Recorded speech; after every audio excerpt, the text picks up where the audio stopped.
عید غدیر جو لوگ منا رہے ہیں یا جو اس کا چرچا کر رہے ہیں یا جو اس کو ایز اے جشن منا رہے ہیں، حضرت علی رضی اللہ تعالیٰ عنہ کا چرچا کم، اور فاروق اعظم، حضرت ابو بکر صدیق، حضرت عثمان غنی رضی اللہ تعالی عنہم اجمعین، ان جنتی صحابہ کے اوپر تبرہ زیادہ کر رہے ہوں گے۔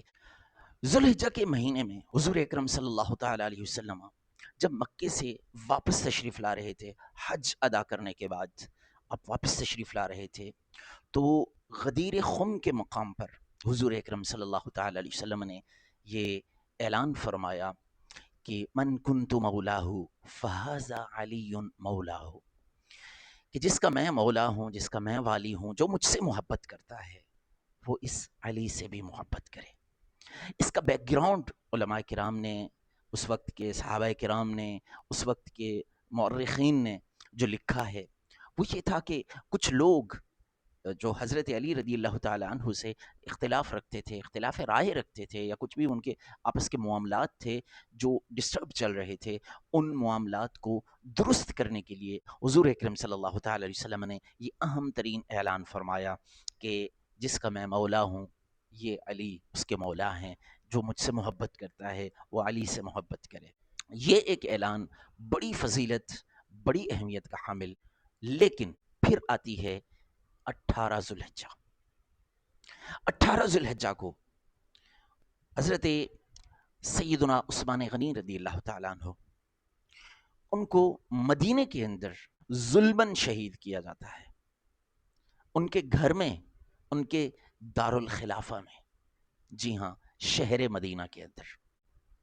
مدینے کے اندر پانی کی جب کمی تھی تو یہی حضرت عثمان رضی اللہ تعالیٰ عنہ تھے جنہوں نے مدینے والوں کے لیے ایک پورا کنواں اپنی ذاتی جیب سے خرید کر کے وقف کر دیا۔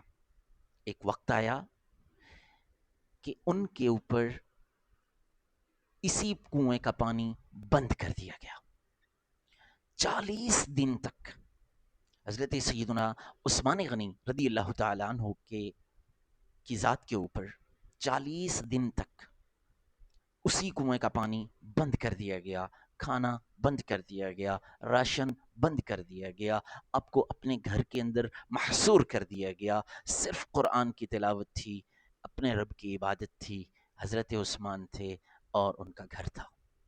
اس انداز میں ان کے یہ 40 دن کٹے، اور یہ میرے حضرت علی المرتضیٰ شیر خدا کرم اللہ تعالی وجہہ الکریم، آپ نے اپنے دونوں شہزادے حضرت امام حسن اور حضرت امام حسین رضی اللہ تعالی عنہما، ان دونوں کو مقرر فرمایا تھا کہ جاؤ ہمارے دوست عثمان کے دروازے پر پہرا دو کہ ان کے اوپر تمہارے ہوتے ہوئے کوئی آنچ نہیں آنی چاہیے۔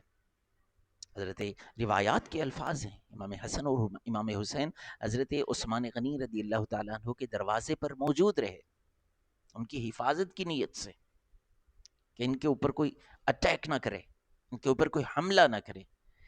دشمنوں نے پیچھے کی دیواریں کود کر کے ان کو شہید کر دیا۔ اب جس دن حضرت عثمان غنی رضی اللہ تعالیٰ عنہ شہید ہوئے وہ 18 ذوالحجہ کا دن تھا۔ ابتدائی تواریخ کے اندر، ابتدائی صدیوں کے اندر کوئی غدیر خم کا نام نہ تھا۔ پھر دشمنان صحابہ نے، جو سیدنا عثمان غنی، سیدنا عمر فاروق اعظم، سیدنا ابو بکر الصدیق رضی اللہ تعالی عنہ، ان کے جو بغض پالنے والے تھے، ان کے جو دشمنان صحابہ تھے، اور وہ دشمنان صحابہ نہیں ہیں، وہ دشمنان صحابہ و اہل بیت ہیں، وہ ایکچول میں اہل بیت سے بھی محبت نہیں کرتے ہیں۔ ان کی کچھ سیاسی اور کچھ ذاتی ان کے مفادات ہیں، ان کے پیچھے وہ چل کر کے یہ سارے کام کر رہے ہوتے ہیں۔ جیسے ایک شخص تھا عبداللہ ابن سبا، اس نے حضرت علی المرتضیٰ رضی اللہ تعالیٰ عنہ کو اپنے مفادات کی خاطر مسلمانوں کے اندر اختلاف پیدا کرنے کے لیے، صرف فساد فی الارض کی وجہ سے، اس نے کہا حضرت علی یہ تو ابن اللہ ہیں، یہ تو خود خدا ہے، معاذ اللہ، استغفر اللہ۔ حضرت علی رضی اللہ تعالیٰ عنہ نے ایسے لوگوں کو اپنے ہاتھوں سے جہنم واصل کیا. تو یہ جو لوگ تھے انہوں نے 18 ذی الحجہ، وہ تاریخ جس میں حضرت سیدنا عثمان غنی رضی اللہ تعالیٰ عنہ کی شہادت ہوئی، اس دن کو انہوں نے بطور عید منانا شروع کر دیا. یہ من گھڑت عید، یہ اپنی طرف سے بنائی ہوئی عید، اس کو ریلیٹ کر دیا غدیر خم کے واقعہ کے ساتھ. اور یہ مسلمانوں کے اندر یہ ایک اہل بیت کی محبت کا جذبہ تو ہے، لیکن اس کو بہانہ بنا کر کے انہوں نے اپنا بغض نکالا حضرت سیدنا عثمان غنی رضی اللہ تعالیٰ عنہ کی شہادت کے دن کو خوشی منا کر کے، اس کا خوشیوں کا اظہار کر کے. اصل میں تو ان کا تقیہ ہی ہے، اصل میں تو ان کے اندر کا بغض چھپا ہی ہوتا ہے.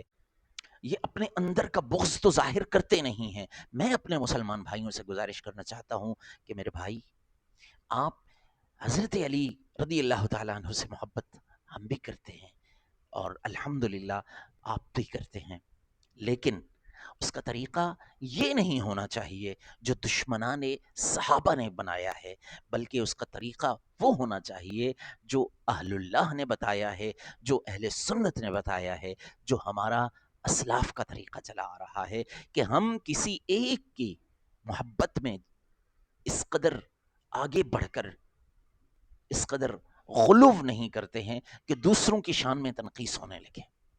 آج آپ تھوڑا سا غور کیجئے گا، عید غدیر جو لوگ منا رہے ہیں یا جو اس کا چرچا کر رہے ہیں یا جو اس کو ایز اے جشن منا رہے ہیں، ان سب کے بارے میں جا کر دیکھیے گا حضرت علی رضی اللہ تعالیٰ عنہ کا چرچا کم، اور فاروق اعظم، عمر بن خطاب، حضرت ابو بکر صدیق، حضرت عثمان غنی رضی اللہ تعالی عنہم اجمعین، ان جنتی صحابہ کے اوپر تبرہ زیادہ کر رہے ہوں گے.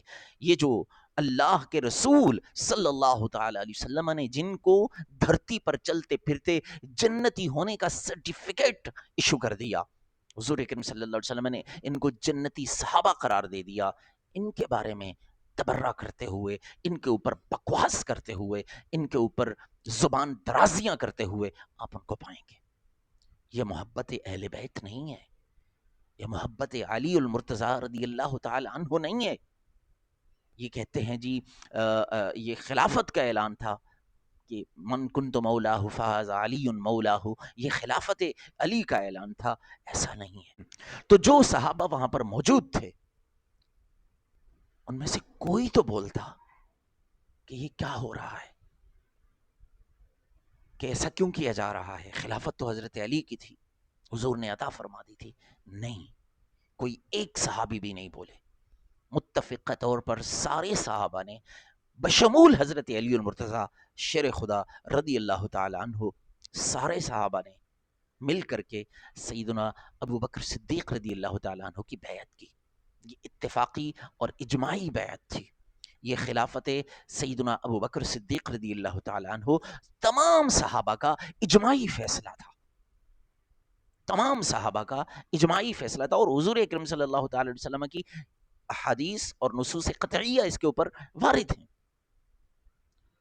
لیکن ان سب کو پس پشت ڈال کر اپنے سیاسی اور ذاتی مفادات کو سامنے رکھتے ہوئے آج سیدنا عثمان غنی رضی اللہ تعالیٰ عنہ کے اوپر جو ظلم و ستم ہوا، جو آپ کے اوپر جبر و تشدد کیا گیا، ان ساری چیزوں کو بھلا کر کے حضرت عثمان غنی رضی اللہ تعالیٰ عنہ کے یوم شہادت کو بطور عید منانے کے لیے مسلمانوں کے اندر یہ ایک فتنہ برپا کیا گیا ہے. آپ سے گزارش ہے، ہوش کے ناخن لیجئے. اہل بیت سے محبت ہم سب کرتے ہیں. آپ کسی ایک سے اظہار محبت کرنے لگیں تو کسی دوسرے کی توہین یا تذلیل کا سبب بن جائے. آپ کو یہ کہا جائے گا کہ حدیث موجود ہے، حدیث موجود ہے. آپ کے رب نے قرآن میں کیا فرمایا؟ قرآن کے بارے میں فرمایا یضل بہ کثیرا ویہدی بہ کثیرا.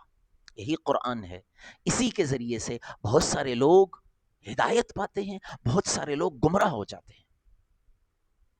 عقل کی بات ہے. جو بندہ اپنی عقل کو، اپنی فہم کو قرآن اور حدیث کے مطابق کر لے گا وہ ہدایت پا جائے گا. اور جو قرآن و حدیث کو اپنی عقل کے مطابق کرنے کی کوشش کرے گا وہ گمراہ ہو جائے گا. وہ قرآن پڑھ کر بھی گمراہ ہو سکتا ہے, وہ حدیث پڑھ کر بھی گمراہ ہو سکتا ہے. اب دیکھیں نا کہ من کنت مولا ہو فہذا علی مولا ہو, اہل السنت کے سامنے بھی یہی حدیث ہے, اور دوسرے جو دشمنان صحابہ ہیں ان کے سامنے بھی یہی حدیث ہے, مگر وہ اپنی من مانی تشریحات کرتے ہیں. یہ اہل سنت والجماعت جو ہیں یہ قرآن و حدیث سے ماخوذ جو مفہوم ہے وہ لیتے ہیں اور اس کے اوپر عمل کرتے ہیں. اللہ پاک ہمیں عقل سلیم عطا فرمائے.